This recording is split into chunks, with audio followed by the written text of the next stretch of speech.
Looky here, we got ourselves a new bike build. It's been a couple of years since I've made a bike build video. I hope I remember how to do this. This is Yeti's brand new SB140 2.9. This is essentially a replacement for the 130 2.9er. Mine I've always run in the lunch ride spec, which is a longer travel, 137 rear. So this is an actual 140 rear. It's very similar to the 130s that I've had over the years. I've always run them lunch ride configuration with a long travel.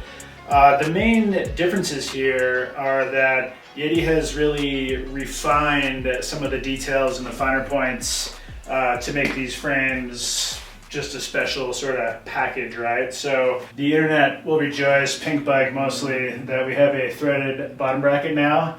That's probably a step in the right direction for most people in their brains. Yeti has drastically increased the quiet factor. The chain slaps along here, makes noise, was beating up the old frames a little bit, so it actually added quite a bit of reinforcement to these areas you'll see here to keep the chain slap and the noise down and keep the ride quiet. Another thing that Yeti has implemented on this bike is all of their cable management systems are super dialed now, and it kind of eliminates all the rub that you might have gotten on a frame when your bike's vibrating and bouncing around.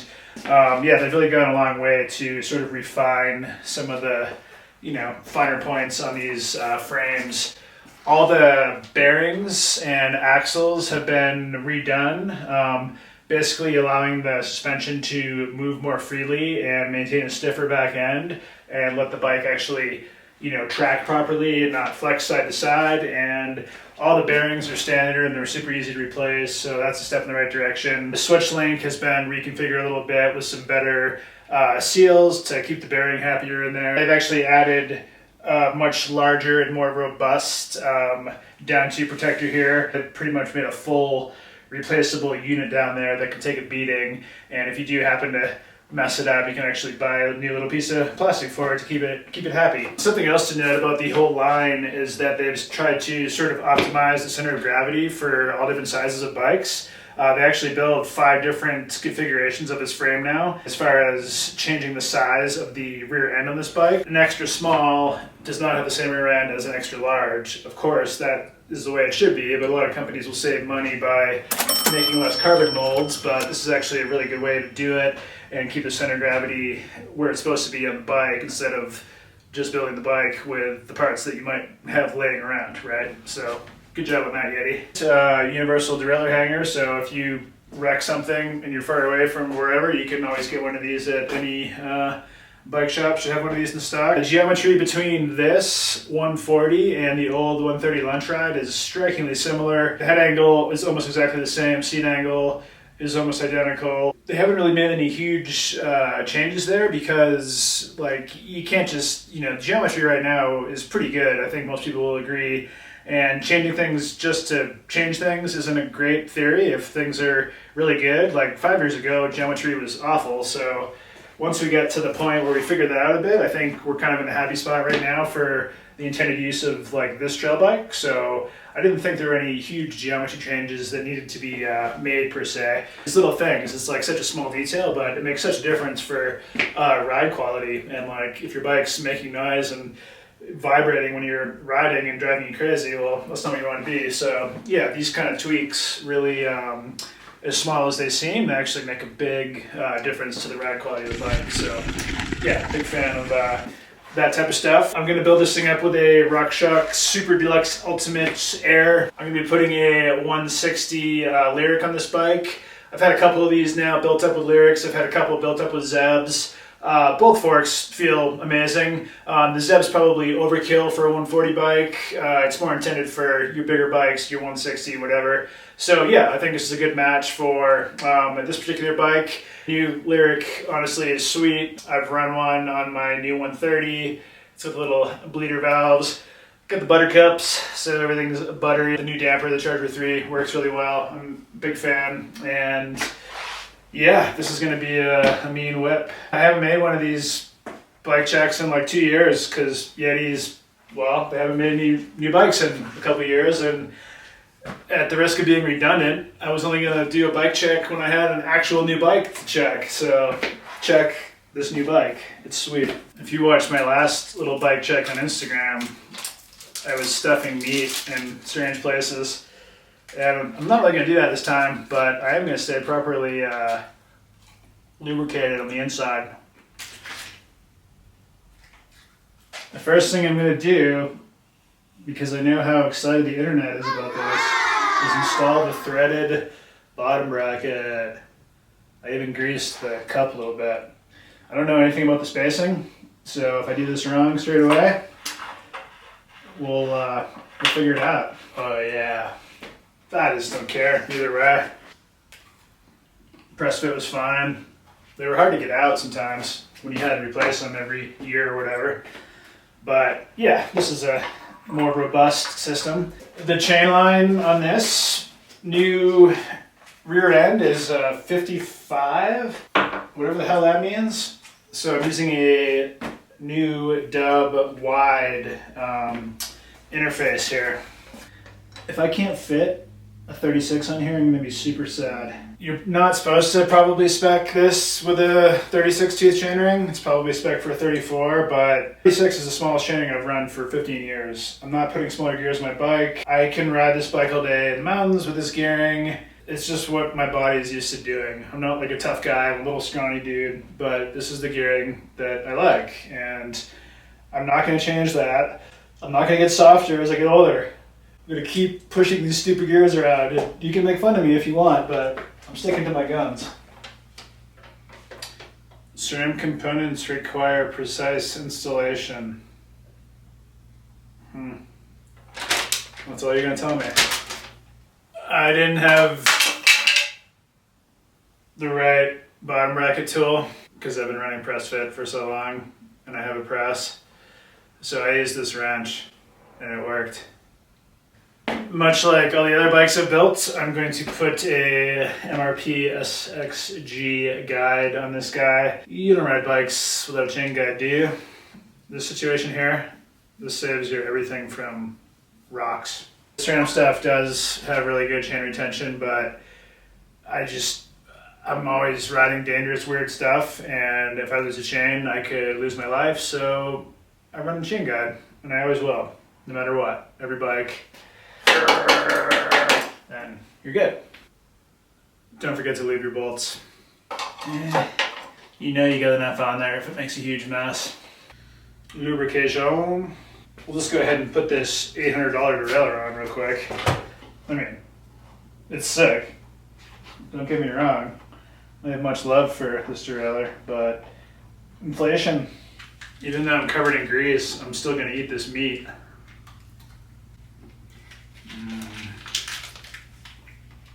Jalapeno. The technology is sick. Much easier is to pair this thing. Linkies. Oh, that button. Linkies. Oh, there you go. And that's what's real sick. I guess you get what you pay for. The old adage says.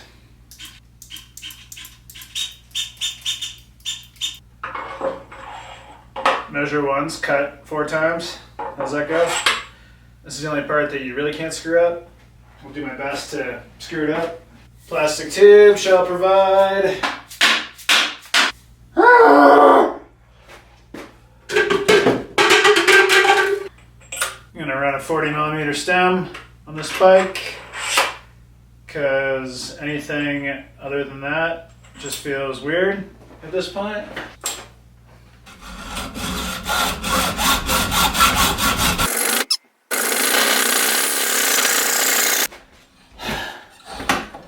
This thing is dull, bro.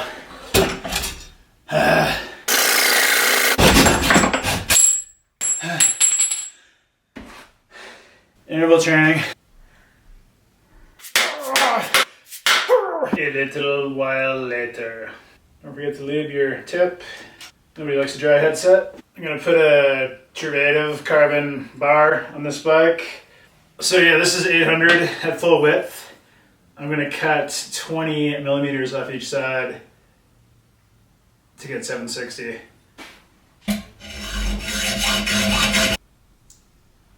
You can make these sweet carbon rings that make you bleed when you put them on and off. It's about the diameter of the sausage. I am running a 170 reverb, Axis reverb on this bike. Something to note about the new Yetis this year, for all the new models, they've actually cut down the seat tube just a little bit, so you can actually fit a longer drop post in there. I am putting a Ergon SM Enduro titanium blinged rail saddle. This is what my ass is accustomed to sitting on, so this will do me just fine. Seems about the right seat angle, don't you think? Yep, this saddle's comfy. It's gonna have a rough life with my dirty butt on it all the time, but I'm sure it'll do just fine. I'm gonna smell it right now while it's new. It still smells like leather. Always use the torque wrench kitties for the carbon bars. You don't want to go all snappy. Don't get all snappy with me. No one's got time to be snappy. Why do I not have a cocktail? This is Ergon's GFR 1 grip Freeride 1. It's got these sweet ribs under here for my pleasure. I'm hanging on. That's where you want to be. Grapple on those ribs. This thing is super easy to pair. Basically hold that down until it goes blinky. When you hold this guy down until it goes blinky blinky, and then you go like that. And then when you push this button, I'm gonna put code RSCs on this bike. No sense in messing around with trying to save weight on brakes. Like, I want my brakes to work really well because I'm basically trying not to die when I'm riding my bike, so no sense in skimping on that stuff.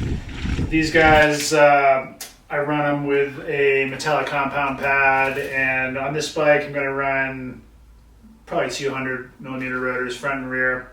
There's no sense in having small rotors on bikes that go fast. I think we've all learned that at this point. A lot of people are pretty anal about their cockpit setup, and to judge the spacing, I like to use my finger. So we'll just kind of boom, that's where you want to be. Disclaimer number one, certainly I have no idea what I'm doing. Take all this with a grain of salt. Do not follow any of my directions and your bike will maybe hold together. I don't even know how this goes on. I'm down here. And if you tie this in a pretzel, that's where you want to be. Currently on the internet, it's very trendy to complain about cables going through the headset. And while I agree with that sentiment, Yeti's never done that, and I don't think we'll ever do that. So this is even sealed up. That's not even there. How's that like? Is this riding pretty dialed? I probably won't hear that when you're riding. Hey fam, I'm over here now. Same deal out back, 200 mil code RSC going on here. I don't have any time in my life to run wimpy brakes. Yeti's actually incorporated this little guy here so that where this exits, it goes through here and then right back in this nice tight capture, and there's nothing loose, nothing rubs on your frame, everything is tight. And that is slick and sweet and much appreciated, Yeti. Look at this thing. It goes right in that little hole. And over here. Pretty smart, Yeti, pretty smart. Disclaimer number two, I have no idea what I'm doing. Sometimes when bikes aren't released yet, there's no information on how to actually build them. I'll give you some really good advice, and that's to always wear gloves when you're riding and when you're cutting and working with brake fluid. If you go to New Zealand, they make fun of you if you wear gloves. So I'm going with a Kiwi technique. And take that drippy cable and stick it in this hole. Ooh, hey roll. Whew, sweating. How is it that we made it this long and I haven't had a cocktail yet?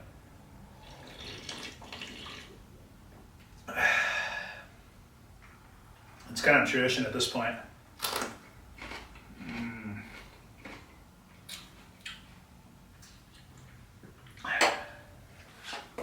This is a fitting location for the rest of that pepper. Again, you're always going to want to wear gloves when you're working with brake fluid. Don't drink this stuff, don't put it in your mouth. Another cool thing that Yeti has done with their frames is increase the tire clearance just a little bit. On my 130 lunch ride, I didn't have any issues running a 2.5 in the rear. Occasionally when you get mud on there, whatever, and corner really hard, you can get a little bit of frame rub if there's some, interference there. I'm going to run a 2.5 Minion DHF on the rear of this thing, and an Assegai 2.5 on the front with the max grip compound, double down, sticky, as heavy as you can get basically. A DHF, I mean, come on, you can't go wrong with the best tire ever made, so that's a good back rear tire. It rolls fast, it's predictable, it shreds. You can't even argue with me about that fact. You'll be wrong. Of course, running Zip 3.0 moto wheels on this bike like I do on all my bikes. Can't say enough good things about these wheels, honestly. They're engineered to have ankle compliance, they call it. So when you hit things with the wheels, the rim can flex a little bit and it keeps you from pinch flatting, and it keeps you from having to run an insert. Kind of accomplishes the same task as that. Those are trending right now, but this rim accomplishes that, so I don't have to run inserts. Yeah, I've been stoked, honestly. I've been running them since 2019 on all my bikes and haven't had issues yet, so that's saying something for a carbon wheel. Super durable.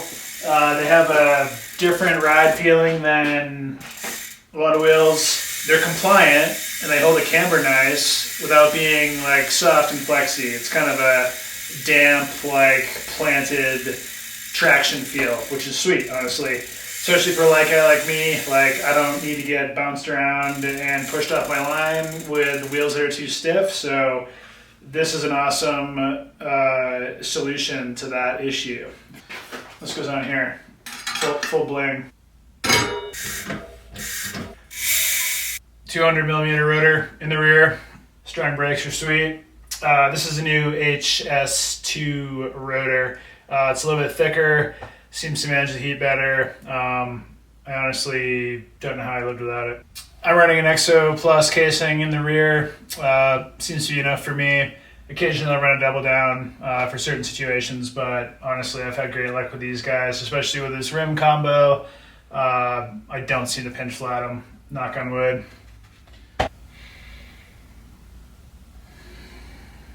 A wonderful rear tire, even though it's denoted F for front.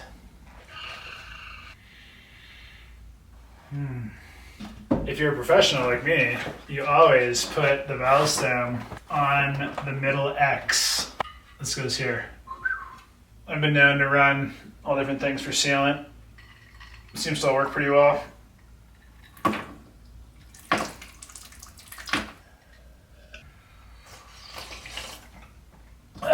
Woo, gamey. It's kind of like a shoey, except it's a tire.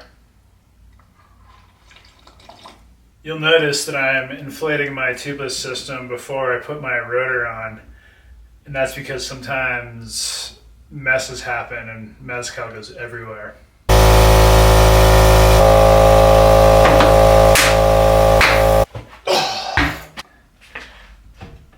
I do run double down Assegai out front. This is a max grip, really sticky, slow rubber. I do like a heavy front tire for whatever reason. It just kind of makes the front end stick to the ground and I don't feel like I'm going to die. So I have no issues running a heavier front tire, and that's what I've kind of been doing for a bunch of years now. Yeah.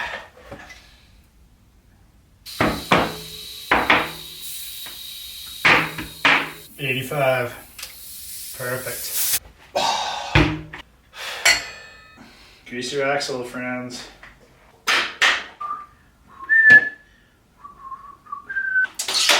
Look at her. Looks like a rig.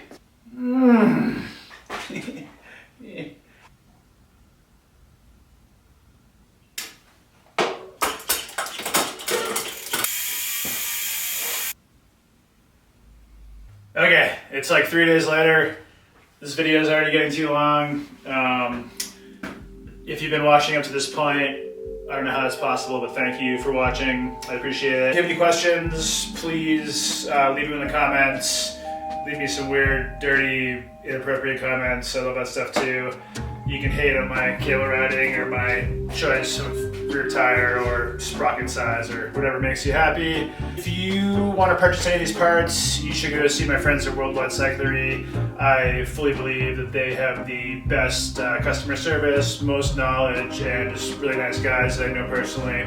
If you want to spend money, if you want to blow all your stimmy money that you still have left over, you go ahead and give it to those guys. You won't regret it. I just want to be fully transparent. I work with all these companies. These are the parts that they gave me to build this bike. Just want to be clear about that. I've been a professional athlete for a bunch of years, and I'm very fortunate to have the support of these companies. I do believe they're the best companies, and that's why I work with them. So I can be genuine in telling you that this is what you should put on your bike, but please know that I do work with these guys. So just wanted to be transparent about that. And yeah, thanks for watching. Fresh Father Camp Friday episodes every Friday at 10. This is the last episode of season 7 actually. Season 8 coming at you with more shenanigans, new locations, exotic locales.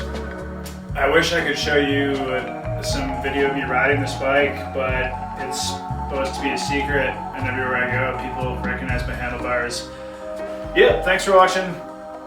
Let me know if you have any questions. Again, big thanks to Yeti and all my partners here for another dream build. So stoked to get some time on this thing. Yeah, cheers.